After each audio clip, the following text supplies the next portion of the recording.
Hello friends, welcome to शिक्षक prep. तो friends, आज से हम जुलाई 2024 के लिए सीटेट की प्रिपरेशन स्टार्ट कर रहे हैं।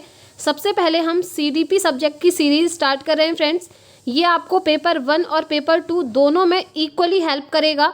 पूरा सिलेबस मैं आपको कवर करवाऊंगी, एक प्लेलिस्ट क्रिएट कर दूंगी जहाँ पर आपको सारी क्लासेस एक साथ मिल जाएंगी। आज हमारा डे 1 है और आज ये हमारी पहली क्लास है, ठीक है। साथ में हम प्रीवियस ईयर क्वेश्चन पेपर भी करते रहेंगे। तो चलिए स्टार्ट करते हैं। और ये थियोरी की सीरीज़ आप लोग ज़रूर देखिएगा। एग्ज़ाम होने में अभी टाइम है। जब आप अभी से अपना बेसिक क्लियर करेंगे ना फ्रेंड्स, तब जाकर आप सीटेट में बहुत अच्छा स्कोर कर पाएंगे, जिस तरीके से मैंने किया था दोनों ही पेपर में। तो चलिए स्टार्ट करते हैं आज की क्लास और सीडीपी की ये सीरीज़ स्टार्ट करते हैं। और ये सीरीज़ मैंने आप लोगों की डिमांड पर ही आज स्टार्ट करी है। मैंने कम्युनिटी पोल डाला था जहाँ पर आप लोगों की सबसे ज़्यादा रिस्पॉन्स यही थे कि सीडीपी पेपर 1 पेपर 2 दोनों के लिए एक सीरीज़ करवा दीजिए जिसमें सारे थ्योरी के कॉन्सेप्ट क्लियर हो जाएं। इसके बाद आपको कहीं से भी सीडीपी की पढ़ने की ज़रूरत नहीं पड़ेगी, ठीक है। तो चलिए स्टार्ट करते हैं। और आज का हमारा डे 1 में पहला चैप्टर आता है सामाजिकरण, जिसे हम इंग्लिश में बोलते हैं फ्रेंड्स सोशलाइजेशन, ठीक है। आप जानते हैं आप भी एक सामाजिक प्राणी ही हैं। तो चलिए देख लेते हैं। सामाजिकरण एक ऐसी प्रक्रिया है जिसमें मानव समाज द्वारा सीखता है और यह पूरे जीवन भर निरंतर चलती रहती है। इसका मतलब ये है कि जब आप छोटे थे, आप स्कूल जाते थे, ठीक है। स्कूल में आप अपने दोस्तों से बातचीत करते थे, टीचर से बातचीत करते थे। जब आप थोड़े बड़े हुए, उसके बाद आप कॉलेज जाने लगे, उसके बाद आप समाज में आने लगे। समाज में किस तरीके से लोगों से बातचीत करते हैं, कैसे उठना बैठना होता है ना, ये सारी चीज़ें आप सीखते हुए चल रहे हो। और ये प्रोसेस आपकी चलती है जीवन भर। जब तक आप जिंदा हैं तब तक आपका सामाजिकरण होता रहता है फ्रेंड्स, सोशलाइजेशन होता रहता है। आपने देखा होगा 2 टाइप के व्यक्ति होते हैं। एक व्यक्ति इस टाइप का होता है जो कि समाज में बिल्कुल भी जाना पसंद नहीं करता है, वो समाज से इंटरेक्टिव होना ही नहीं चाहता है।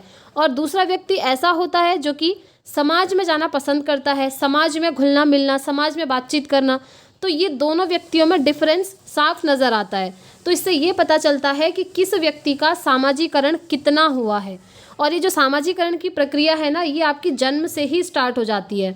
जब बच्चा जन्म लेता है सबसे पहले उसका सामाजिकरण उसकी फैमिली में होता है। याद रखिएगा, ये क्वेश्चन सीटेट में बना हुआ है कि बच्चे का सामाजिकरण कहाँ से स्टार्ट होता है। तो सामाजिकरण स्टार्ट हो जाता है फ्रेंड्स जन्म से। जैसे ही बच्चा जन्म लेता है फैमिली में, तो फैमिली में वो देखता है लोगों को, लोगों से बातचीत करना सीखता है बिना स्कूल गए हुए, ठीक है। तो इस तरीके से उसका सामाजिकरण फैमिली से स्टार्ट हो जाता है, परिवार से स्टार्ट हो जाता है। और ये प्रोसेस आपकी जीवन भर चलती रहती है। ऐसा नहीं होता है कि एक एज बच्चे की ऐसी आ जाएगी कि उसका सोशलाइजेशन होगा ही नहीं, ऐसा कभी नहीं होता है, ठीक है। ये निरंतर चलती रहती है जीवन भर। चलिए आगे बढ़ते हैं। आई होप आप लोग सामाजिकरण को समझ गए होंगे।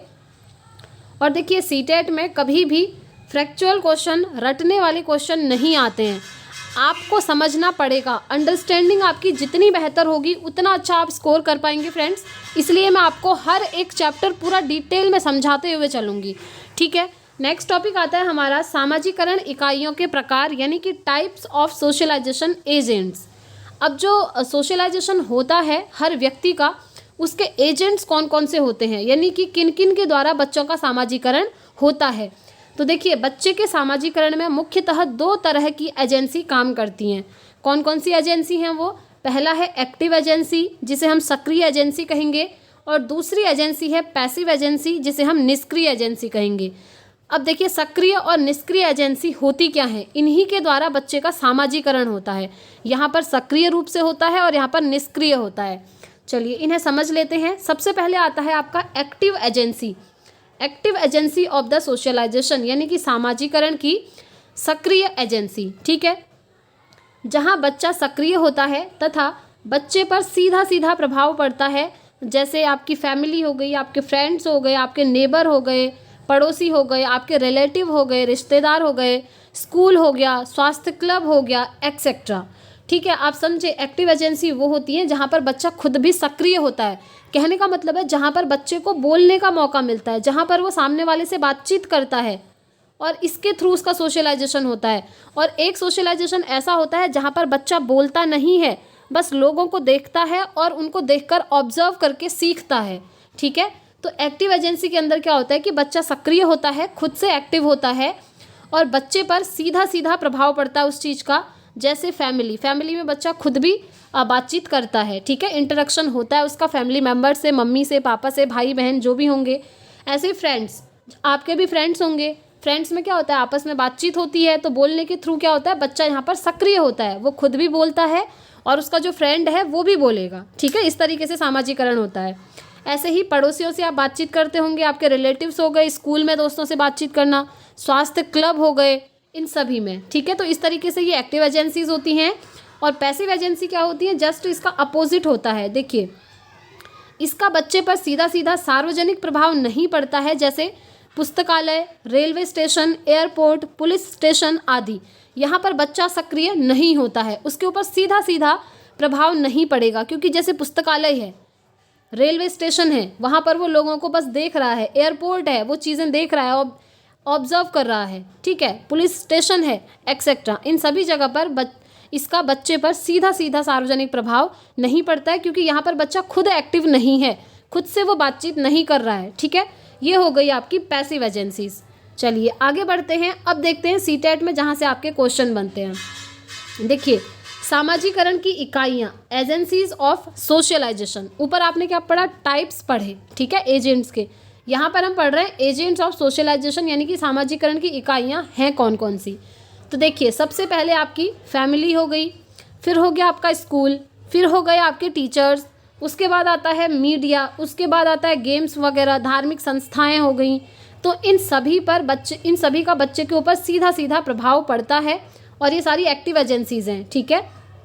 अब देखिए, यहाँ पर परिवार, फैमिली की बात करें, मैंने आपको समझा ही दिया। फैमिली में जब बच्चा पैदा होता है तो अपने पेरेंट्स को देखता है, जब वो आपस में पेरेंट्स बातचीत करते हैं उनको सुनता है, समझता है, और ऐसे धीरे धीरे बच्चे का सोशलाइजेशन फैमिली से ही स्टार्ट हो जाता है। ऐसे ही स्कूल का भी बच्चे के ऊपर इफेक्ट पड़ता है, क्योंकि जब बच्चा स्कूल जाता है वहाँ पर वो देखता है अपनी क्लास के बच्चों को, अपने हायर क्लासेस के बच्चों को, या फिर अपने से लोअर लेवल के बच्चों को, ऐसे टीचर्स को देखता है, उनको ऑब्जर्व करता है। तो ये सभी देख करके बच्चे के अंदर बच्चे का सामाजिकरण होता है, कहने का मतलब ये है, ठीक है। बच्चे का सोशलाइजेशन होता है, सोसाइटी में कैसे उठते बैठते हैं, और जो आपके मोरल्स होते हैं, ठीक है, नैतिक मूल्य होते हैं, वो सारी चीज़ें बच्चे सीखते हैं कि समाज में जाकर किस तरीके से हमको बातचीत करनी है, कुछ भी उल्टा सीधा नहीं बोलना है।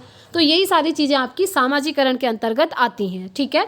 चलिए आगे बढ़ते हैं। ये सारे एग्जाम्पल्स हैं, जैसे बच्चा गेम्स में खेलने जा रहा है तो उसका भी बच्चे के ऊपर प्रभाव पड़ता है, देखता है कि गेम्स में और भी सारे बच्चे होंगे उसके साथ साथ, तो उनसे बोलना सीखता है, उठना बैठना सारी चीज़ें सीखता है, ठीक है। तो ये सभी आपके सोशलाइजेशन की एजेंसीज हैं, यानी कि बच्चे का सामाजिकरण इन सभी के द्वारा होता है, ठीक है। चलिए आगे बढ़ते हैं। अब नेक्स्ट देख लेते हैं फ्रेंड्स, जहाँ से सीटेट में क्वेश्चन बनता है, और वो ये क्वेश्चन आपका सीधा सीधा हर बार सीटेट में बनता है कि फैमिली जो है, परिवार जो है, सामाजिकरण की प्राथमिक एजेंसी है और अन्य सभी सामाजिकरण की द्वितीयक एजेंसीज हैं। ये ध्यान रखिएगा। ये जो आप ऊपर देख रहे हैं ना, इनमें जो आपसे क्वेश्चन ऐसे पूछते हैं कि निम्नलिखित में से, 4 ऑप्शन देंगे, निम्नलिखित में से बच्चे की, यहाँ पर देखिए, निम्नलिखित में से सामाजिकरण की प्राथमिक एजेंसी कौन सी है, आपसे ये पूछेंगे, और ये सारे एग्जाम्पल वहाँ पर दे देंगे। प्राथमिक एजेंसी आपसे पूछ लेंगे, ठीक है। अभी मैंने आपको बताया प्राथमिक और द्वितीयक एजेंसीज क्या होती हैं, ये तो एक्टिव पैसिव हैं। चलिए प्राथमिक द्वितीयक को हम समझ लेते हैं। प्राथमिक एजेंसी वो एजेंसी होती है फ्रेंड्स जिसमें बच्चे के ऊपर सीधा सीधा प्रभाव पड़ता है। सबसे पहले फैमिली का ही पड़ता है, क्योंकि बच्चा फैमिली में ही जन्म लेता है। तो जो फैमिली है, परिवार है, वो बच्चे की प्राथमिक एजेंसी होती है, प्राइमरी एजेंसी होती है, याद रखिएगा। उसके बाद ये जितने भी आपके आ रहे हैं ना, ये सभी आपके द्वितीयक एजेंसीज के अंदर आते हैं। अब प्राथमिक एजेंसी क्यों कहा, इसीलिए कहा क्योंकि बच्चे की जो स्टार्टिंग है, जब वो जन्म लेता है, स्टार्टिंग से जो उसका सोशलाइजेशन होता है वो अपने परिवार के लोगों द्वारा ही होता है, परिवार से ही वो चीज़ें सीखता है, ठीक है। बाकी जितने भी एग्जाम्पल आप देख रहे हैं ये सभी बच्चे के द्वितीयक एजेंसीज कहलाते हैं सामाजिकरण के, याद रखिएगा, ठीक है। इंपॉर्टेंट है, काफ़ी बार पूछा है। चलिए नेक्स्ट है, यहाँ पर एक शिक्षक के रूप में कैमरामैन की जगह कैमरा पर्सन का उपयोग करना उचित समझेंगे। इससे आप क्या समझे, इससे हम समझे कि लिंग समता, जो बच्चे की जो भाषा होती है उसमें समता होनी चाहिए, यानी कि लड़के और लड़कियों में भेदभाव नहीं करना है।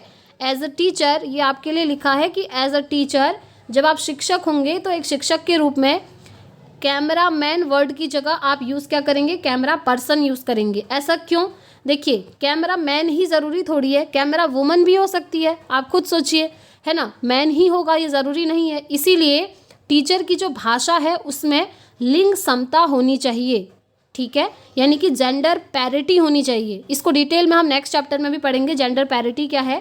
फिलहाल आप ये समझिए कि जो टीचर की लैंग्वेज होती है उसमें लिंग समता होनी चाहिए, लड़के और लड़कियों में वो भेदभाव ना करें।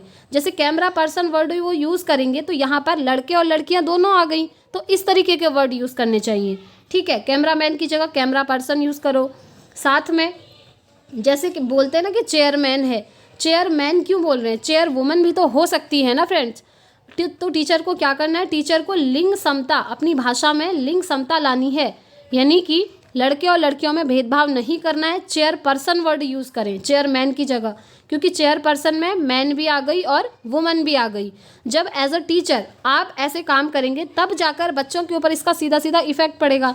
अब आप खुद ही बोलेंगे कि चेयरमैन है, कैमरा मैन है, तो बच्चों के दिमाग में यही बैठ जाएगा कि वुमन नहीं होती हैं, तो ये चीज़ें नहीं करनी है, ठीक है। तो जो टीचर की लैंग्वेज है वो इस तरीके की होनी चाहिए, एकदम क्लियर, जिसमें लिंग समता नज़र आए। चलिए आगे बढ़ते हैं और देखिए एक नोट है आपके लिए, man is a social being, ये किसने कहा था, ये कहा था एरिस्टोटल ने। इसको स्टार मार्क कर लीजिए, सीटेट में कई बार पूछा है। मनुष्य एक सामाजिक प्राणी है, ये सेंटेंस किसके द्वारा कहा गया। तो फ्रेंड्स ये सेंटेंस कहा गया है एरिस्टोटल द्वारा। एरिस्टोटल यानी कि हिंदी में अरस्तु, ठीक है। मनुष्य एक सामाजिक प्राणी है, क्योंकि सामाजिक है ही, आप जानते ही हैं, हर कोई समाज में जाता है। ऐसा तो है नहीं कि इंसान ने जन्म ले लिया और एक बंद कमरे में वो बैठ गया और उसका पूरा जीवन व्यतीत हो जाएगा, ऐसा नहीं होता है। इसीलिए कहते हैं जो मनुष्य है वो एक सोशल प्राणी है, सामाजिक प्राणी है, और ये कहते हैं एरिस्टोटल यानी कि अरस्तु। तो फ्रेंड्स आज की क्लास हम यहीं पर एंड करते हैं। सोशलाइजेशन का जो चैप्टर है मैंने आपको पूरा कंप्लीट करवा दिया है। आप साथ में नोट्स भी बनाते हुए चलिएगा, और ये पर डे जो क्लासेस आपकी आएंगी ना, ये नोट्स भी मैं आपको टेलीग्राम चैनल पर शेयर कर दूंगी, आप टेलीग्राम को ज्वाइन कर लीजिएगा। वीडियो पसंद आई हो तो लाइक शेयर ज़रूर कीजिएगा, और ये क्लासेस आपकी कंटिन्यू रहेंगी कल से भी। कल से 6 बजे क्लासेस आपको इवनिंग में मिल जाएंगी। तो इस क्लास में इतना ही रखते हैं फ्रेंड्स, मिलेंगे नेक्स्ट वीडियो में नेक्स्ट क्लास के साथ। Thanks for watching.